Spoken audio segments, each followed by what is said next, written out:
We have been at $87 twice in the last month and a half.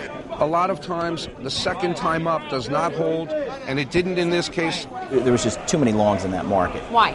They just jumped on the bull train, and that was it. They kept on breaking through averages. It was a real technical move more than anything else in crude oil. Not a supply move. Not a supply move. Far from a supply move. I mean, up to $87 of crude oil, the economy just can't afford, $87 crude, and you saw the correction, a massive correction. Sold 200. You know what I'm saying? How do sovereign debt concerns across the Eurozone weigh in here on the oil markets? How big a factor are they? Well, you got to remember their consumption of the oil, their right. Supply and demand, their daily usage of it is going to be negated just for the mere fact that they just don't have the economy to support it.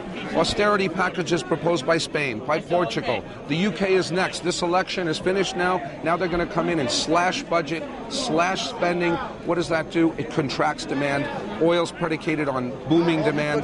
This is a concern and a fear that demand is going to suffer along with all these austerity measures that are being proposed. And also this credit situation.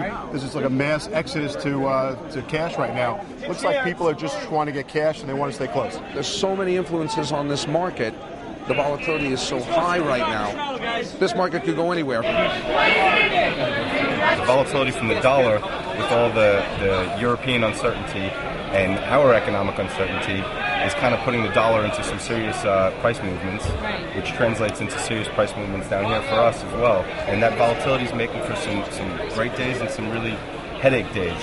The equity market all over the place. Right. Oil bouncing around now as well. What's fair value for oil at this point? point? Right now, anywhere supply. Well, anywhere from I would say $68 to $72. Are you a buyer or seller of crude at these levels? I'd be a buyer down here. I think a lot of funds are going to be buyers down here. I think they're going to keep some room in their positions to buy more if the slide continues to go lower and lower. Remember, you got double-digit unemployment across the board here.